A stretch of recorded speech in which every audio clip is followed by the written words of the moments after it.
আসসালামু আলাইকুম। পাওয়ার presents power pack অ্যানালিসিসে সকলকে আমন্ত্রণ। আলভারেজের গোলটা কি ফিফা দিয়ে দিল কিনা? সেই প্রশ্নটা দিয়ে আসলে শুরু করতে চাই। মানে ফিফা সভাপতি মাঠে নেমে তারপর আলভারেজের গোলটা দিলেন কিনা? ইনিশিয়াল কন্ট্যাক্টটা ১১৫ কিলোমিটার প্রতি ঘন্টায় ছিল আলভারেজের এই গোলটা এবং the goalkeeper had nothing to do.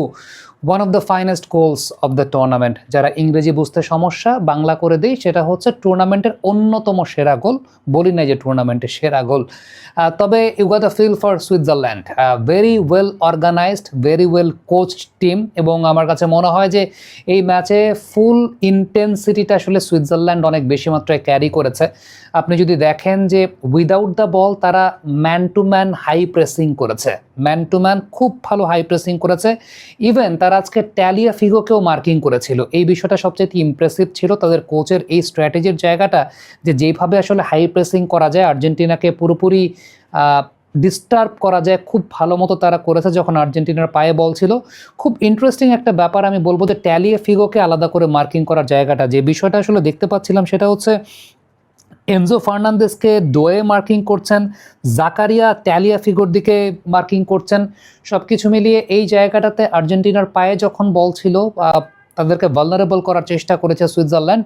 R Argentina যখন উইদাউট দ্য বল ছিল সেই সময়টাতে আসলে সুইজারল্যান্ড ডমিনেট করেছে এবং আর্জেন্টিনাকে উইদাউট দ্য বল আজকের এই ম্যাচে খুবই আনকমফোর্টেবল মনে হয়েছে। যারা আর্জেন্টাইন সাপোর্টার আছেন, sorry to say, without the ball Argentina আসলে আজকে খুব ভালনারেবল ছিল। বিশেষ করে একটা জায়গা আমার কাছে খুব মনে হচ্ছিল, সেটা হচ্ছে দেখতে পাচ্ছিলাম যে এনজো ফার্নান্দেজ তিনি তো আসলে পিভট রোলে চলে আসছিলেন তার পার্টিকুলার পজিশন থেকে, এবং যখন তিনি আসলে পিভট রোলে চলে আসছিলেন তখন ওই দিক থেকে জাকাকে দেখা যাচ্ছিল যে নিচের দিকে ব্যাকলাইনে নেমে যাচ্ছেন এবং আরেকজন তাদের একটা স্পেস ওয়াইড করে ফেলছেন। So Enzo Fernandez was very much confuse যে তিনি আসলে কাকে মার্কিং করবেন, কোন দিকে যাবেন।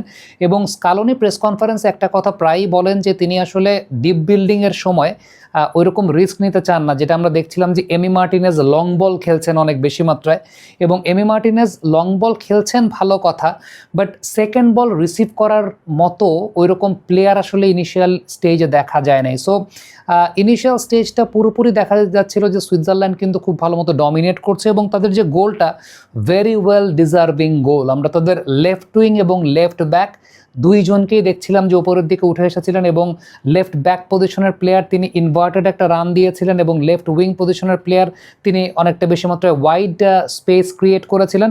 So very well deserving goal by Switzerland, সে বিষয়টা বলতে হবে, তাদের প্রশংসার জায়গাটা মানে করতে হবে, তারা বেশ ভালো ফুটবল খেলেছে। But end of the day champion টিমের বৈশিষ্ট্যের জায়গাটা আসলে এইরকম, চ্যাম্পিয়ন টিম এইভাবেই আসলে খেলে এবং যেটা হচ্ছে একদম লাস্ট মোমেন্ট পর্যন্ত ম্যাচটাকে ধরে রাখা।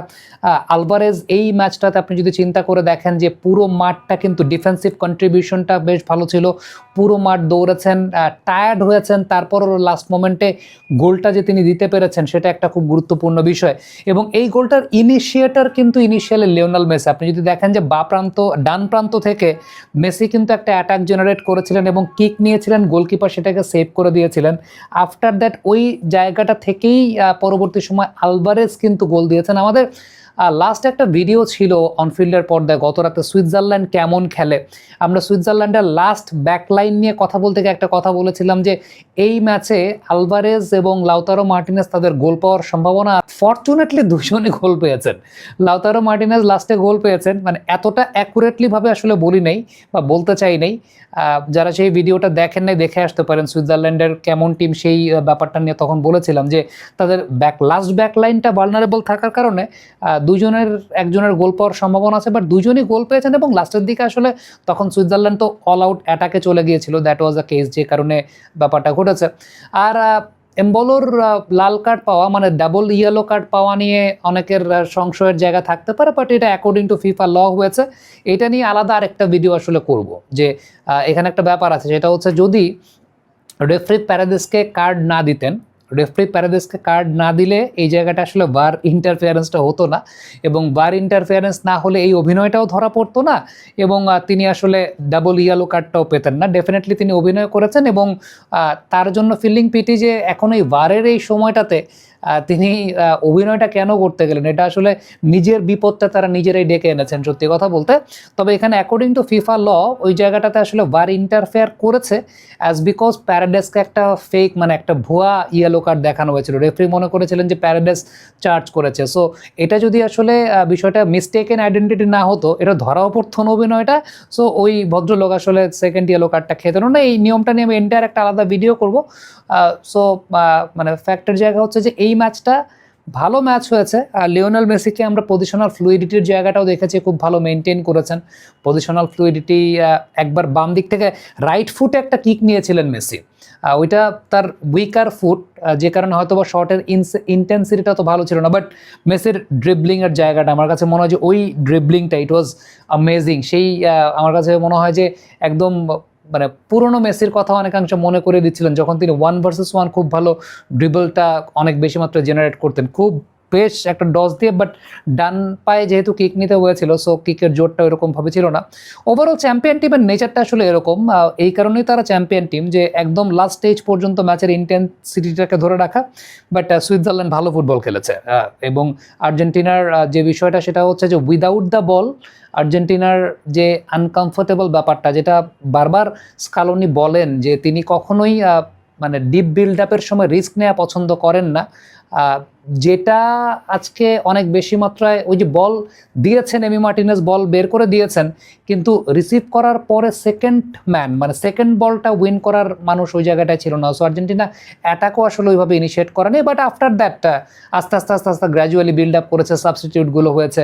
আজকে কিন্তু মানে সাবস্টিটিউটের জায়গাটাই পরবর্তী সময় খেলার গতিটা বাড়িয়েছে। আলমাদা নামার পর খেলার গতি বেড়েছে, নিকো গঞ্জালেজ নামার পর খেলার গতি বেড়েছে।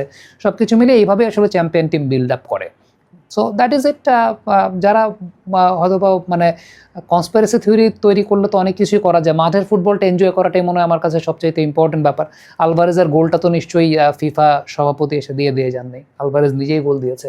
এবং এই ম্যাচে মানে আরেকটা বিষয়, আর্জেন্টিনা কিন্তু কার্ড খেয়েছে অনেকগুলো, সেটাও একটা গুরুত্বপূর্ণ বিষয়, যেটা হয়তো বা অনেকে বলেন যে আর্জেন্টিনা কার্ড খায় না বা ফিফা আর্জেন্টিনাকে মানে অ্যাডভান্টেজ দেয়। তো আজকের এই ম্যাচে আমার কাছে তো মনে হয় না যে কোনো কন্ট্রোভার্সিয়াল সিদ্ধান্তের জায়গা থাকার কথা। কমেন্ট বক্সে আপনাদের মন্তব্য মতামত জানতে চাই, লিখে পাঠাবেন।